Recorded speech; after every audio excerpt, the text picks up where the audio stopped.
কি দেখো তো?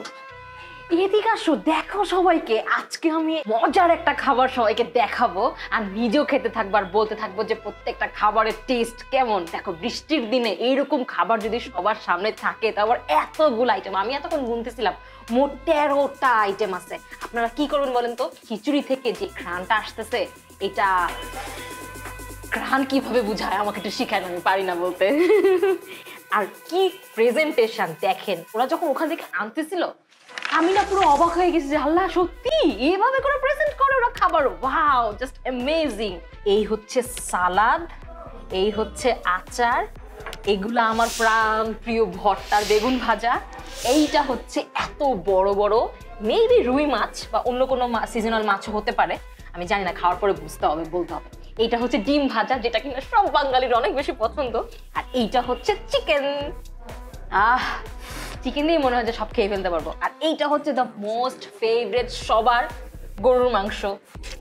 এগুলা পাশে রাখলে আর এগুলা মানে প্লেটারের মধ্যে, কারণ হলো আমি ভর্তা ভাজি আর গরুর মাংস খিচুড়ি পেলে আমার আর অন্য কোনো কিছুর প্রয়োজনই হয় না। তবে এটা কিন্তু 4 জনের জন্য, আমাদের 2 জনের হয়ে যাবে না? হ্যাঁ। আচ্ছা, আমি আপনাদেরকে সমস্ত ইনফরমেশন, কোথায় আসছি, কত টাকা দিয়ে খাচ্ছি সব জানিয়ে দিব। শুধুমাত্র যে এই খাবারগুলো দেখাবো তা কিন্তু না, ভিডিও দেখতে থাকেন, এমন এক্সাইটিং সব খাবার আপনাদেরকে দেখাবো। এবং এটার সম্পূর্ণ ক্রেডিট হচ্ছে আপনাদের মধ্যে থেকে একজন অডিয়েন্সের, যে আমাকে এখানে আসার জন্য সাজেস্ট করছে, তাকে এতগুলো ভালোবাসা। আচ্ছা, খাওয়া দাওয়া শুরু করি। এই হচ্ছে ঝরঝরে শক্ত খিচুড়ি, যেটা কিনা বৃষ্টির দিনে খাবার মজাটাই আলাদা। খিচুড়ির সাথে সবার আগে যাবে হলো মরিচ, দেন বেগুন ভাজা।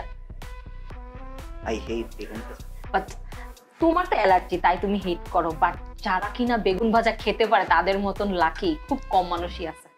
বেগুন ভাজাটা আমাকে বলতেই হবে যে আমি খুব মজার একটা খাবার খাচ্ছি, সেটা হচ্ছে আমার ফেভারিট ভুনা খিচুড়ি। তবে এটা ভুনা না, এটা হচ্ছে ঝরঝরে শক্ত খিচুড়ি। বেগুন বেশি মজা না খিচুড়ি বেশি মজা? দুইটাই। আমি এখন হচ্ছে মাছ ভর্তা নিব।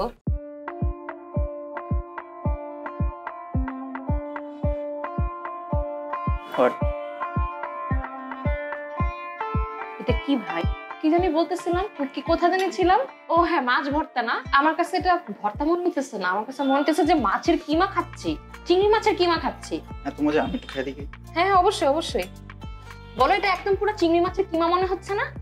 আমি শুধু একটা জিনিসই বুঝতে পারছি, এই মাছ ভর্তা পেলে দুনিয়াতে আর কিচ্ছু লাগবে না। আসলে অসাধারণ হয়েছে, অসাধারণ। মানে এইটা খেয়ে আপনি পেট ভরে ফেলতে পারবেন। এই প্ল্যাটারটা আসার আগে আমি চিন্তা করতেছিলাম যে এই প্ল্যাটারটার দাম কেন এত বেশি। হ্যাঁ, 3500 টাকা 4 জনের জন্য, এটা একটু বেশি বেশি মনে হইতেছে না? আমি তো মনে করি যে শুধু এই মাছ ভর্তাটার 3500 টাকা দাম হওয়া উচিত, এত মজা এটা।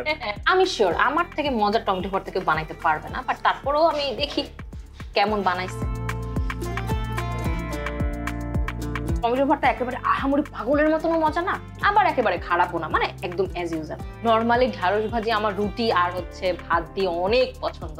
এই যে হাত দিয়ে মাখিয়ে মাখিয়ে খাওয়ার যে একটা মজা, এইটা ওই চামচ বা ফর্কের মধ্যে নাই। গুলশান এবং গুলশানের আশেপাশে যারা আছেন তারা যদি জীবনে একবার এখানে না আসেন তাহলে অনেক কিছু মিস করবেন সিরিয়াসলি। যদিও আমি এখনো সব খাবার খাইনি, বাট যা খেয়েছি তার মধ্যে থেকে আমি বলতেছি। লইট্টা শুটকির ভর্তা, লইট্টা শুটকির ভর্তাটা আমার কাছে ভর্তা মনে হয় নাই, আমার কাছে মনে হচ্ছে মানে ফ্রাই টাইপের কিছু একটা, যেহেতু এটা লইট্টা শুটকির, সো লইট্টা শুটকির অনেক স্ট্রং ফ্লেভার থাকবে। এখন হচ্ছে মোস্ট ওয়ান্টেড গরুর মাংস। খিচুড়ির সাথে গরুর মাংস, এটা হচ্ছে ওরা আপন ভাই বোন। আচ্ছা, গরুর কিছু পিস হচ্ছে একটু শক্ত, আবার কিছু পিস একদম নরম নরম। খাবার মজা দিয়ে হলো কথা, টেক্সচার পরে কিছুটা কালাভুনা কালাভুনা টাইপের ফ্লেভার আসতেছে। বাট হ্যাঁ, আমাকে যদি বলেন যে আমি যদি আরেকবার খাওয়ার সুযোগ পাই আমি কি দিয়ে খাবো, আমি এইটা মানে হচ্ছে যে চিংড়ির ভর্তাটা, এটা আমি পুরোটা খালি করে ফেলবো। তারপরে যদি জায়গা থাকে দেন আমি অন্য কিছু ট্রাই করবো। এখানে আছে হচ্ছে ফিশ, এগ আর হচ্ছে চিকেন। এগুলোর টেস্ট কেমন হবে এটা তো আপনারা বুঝতেই পারতেছেন, আর এতগুলো খাবার যেহেতু অনেক বেশ মজার হয়েছে, তো এইগুলা ভালো হবে, এটাই স্বাভাবিক। আর এখানে আছে হচ্ছে জলপাইয়ের আচার। মানে এই প্ল্যাটারের মধ্যে কি নাই বলেন তো? ভর্তা আছে, সবজি আছে, মরিচ আছে, সালাদ আছে, মাছ, মাংস, ডিম, আচার, খিচুড়ি, কিসমিস, আলু বোকরা, সব দুনিয়ার সব এক জায়গার মধ্যে। ও আবার পাপড়ও আছে। বাই দ্য ওয়ে এটার প্রাইসটা হচ্ছে 3500 টাকা প্লাস ভ্যাট। এটা হচ্ছে 4 জন পার্সনের জন্য, বাট যদি আপনি সিঙ্গেল পার্সনের জন্য নিতে চান সেক্ষেত্রে প্রাইসটা পড়বে হচ্ছে 750 টাকা প্লাস ভ্যাট, আর সেখানে 2-1টা আইটেম কমও থাকতে পারে। এতগুলো খিচুড়ি খেয়ে আমি একদম পুরো টায়ার্ড হয়ে গেছি। আরো কতগুলো খাবার খাওয়া বাকি বলেন, একটু ওয়েট করেন, দেখাচ্ছি খাবারগুলো। বাট তার আগে বলে দিই যে আমি আজকে কোথায় খাওয়া দাওয়া করতে আসছি। আপনাদের মধ্যে থেকে একজনের রিকমেন্ডেশনে এই রেস্টুরেন্টের নাম হচ্ছে হ্যালো ঢাকা। এই রেস্টুরেন্টের অ্যাড্রেসটা হচ্ছে গুলশান 1-এর 131 নম্বর রোড, লার্জ ডিপ্লোমেন্ট রেস্টুরেন্টের একদম পাশে। আর রেস্টুরেন্টে কিন্তু যথেষ্ট খোলামেলা এবং অনেক মানুষ একসাথে বসে খাওয়ার জায়গা আছে। আর এটা ওপেন থাকে হচ্ছে দুপুর 12টা থেকে রাত 1টা পর্যন্ত। রাত 1টা? হ্যাঁ। Thank you. সব ধোয়া উঠানো, খেতে গেলে যদি আবার জিব্বা পড়ে যায়। আচ্ছা, চিজটা তো ঠান্ডা হয়ে যেতে পারে, তাহলে এই চিজ কাবাবটা সবার আগে একটু খাই। আচ্ছা, এতগুলা খিচুড়ি খাওয়ার পর আর পেটে জায়গা আছে আমার, বলো? ইয়াম্মি। পরোটা দিয়ে খেলে কি মজাটা লাগবে। Look so delicious. আর এইটা হচ্ছে আমার one of the most favourite kebab, hariyali কাবাব।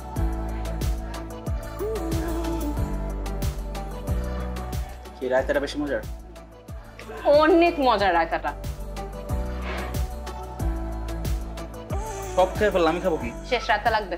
আহা, আমি তো দেখাতে পারতেছি না আপনাদেরকে। এটা ছিল রায়তা, এই যে এটা ছিল রায়তা, দেখছেন? রায়তা শেষ, আর এটা হচ্ছে barbecue sauce. Just mind blowing. এত মজার রায়তা থেকে দেখি দোষটা আমার, শেষ তো হবেই ভাই। এইটা আর এটা একটু ঝাল ঝাল, ইস যেটা দেওয়া সেটাও ঝাল, আবার এই রেড কালার যে কাবাবটা এটাও ঝাল। সো এই দুইটা হচ্ছে ঝাল ঝাল, এইটা একটু মিষ্টি মিষ্টি, আর এটা নর্মাল। এইটা হচ্ছে মিক্সড কাবাব প্ল্যাটার, যেগুলো কিন্তু এরকম গরম গরম সার্ভ করবে। এটার প্রাইসটা পড়বে হচ্ছে 1500 টাকা। আর এইটা হচ্ছে গ্রিল প্রন, একদম লার্জ সাইজটা। এইটাও দেখেন এখন পর্যন্ত ধোয়া উঠতেই আছে। এটার প্রাইসটা হচ্ছে 650 টাকা। ওদের প্রত্যেকটা খাবারের পরে কিন্তু 5% ভ্যাট আছে। আমি জানি না ঠান্ডা হওয়ার পর কেমন টেস্ট আসবে, বাট গরম গরম জিব্বা যাওয়ার যাক, বাট টেস্ট হচ্ছে আসল কথা। এখন খাবো আমি মালাই কাবাব। এইটা এর আগে কখনোই ট্রাই করা হয়নি। গোলমরিচ, ড্যানিশের ফ্লেভার, এভরিথিং। এখানে যদি আপনারা খেতে আসেন, প্লিজ আলাদা আলাদা 2 দিন আসবেন। একদিন এসে পরোটা দিয়ে মজা করে কাবাবগুলো খাবেন, আরেকদিন এসে শুধু খিচুড়িগুলো খেয়ে যাবেন। আচ্ছা, চিংড়ি নাকি ছোট সাইজও পাওয়া যায়। আমরা হচ্ছে আপনাদেরকে দেখানোর সুবিধার্থে লার্জ সাইজটা নিছি। এই তো, ওয়াও, সো সফটি। এই যেন খুলে গেল। আমি তো ভাবছি অনেক কষ্ট করে খুলতে হবে। আমার না চিংড়ির মাথা অনেক পছন্দ, বাট সবার সামনে কি খাওয়া যায় ওইভাবে? আমি এই জন্য চিংড়ির বডিটাই আগে খাই। এখন পর্যন্ত ধোয়া উঠতেছে, দেখেন অবস্থা। কয়লার যে কি সুন্দর একটা ফ্লেভার, নিচে কয়লা দেওয়া আছে, রাইট? হ্যাঁ, চিংড়ির প্লাস কাবাব দুইটারই পোড়া অংশগুলা নর্মাল অংশের চেয়ে বেশি মজা। এই খাবারগুলোর মধ্যে যে হার্বস এন্ড স্পাইসেস গুলো ইউজ করছে, মানে অসাধারণ ভাবে খুব ঝাঁঝালো ঝাল এবং টক মিষ্টি ফ্লেভার আপনাকে দিবে, যেগুলো কিনা আপনি না খাওয়া পর্যন্ত আন্দাজই করতে পারবেন না যে কতটা মজার আর কতটা ইউনিক। আর সাধারণত এই এলাকার খাবারগুলো কিন্তু এরকম একটু ঝাঁঝালো বা ঝালযুক্ত হয় না বা টক মিষ্টি হয় না, বাট সিরিয়াসলি হ্যালো ঢাকাতে এই খাবারগুলো খেয়ে আমি আসলে অবাক হয়েছি। আচ্ছা, এটা হচ্ছে crabs, which is my most favourite. আর সাইড ডিশ হিসেবে থাকবে হচ্ছে স্টিম রাইস। যেহেতু আমি খিচুড়ি খেয়েছি, আমি রাইসটা খেতে পারবো না, বাট ক্র্যাব তো মিস করাই যাবে না। ওয়াও, ট্যাঙ্গি ট্যাঙ্গি ফ্লেভার কেন?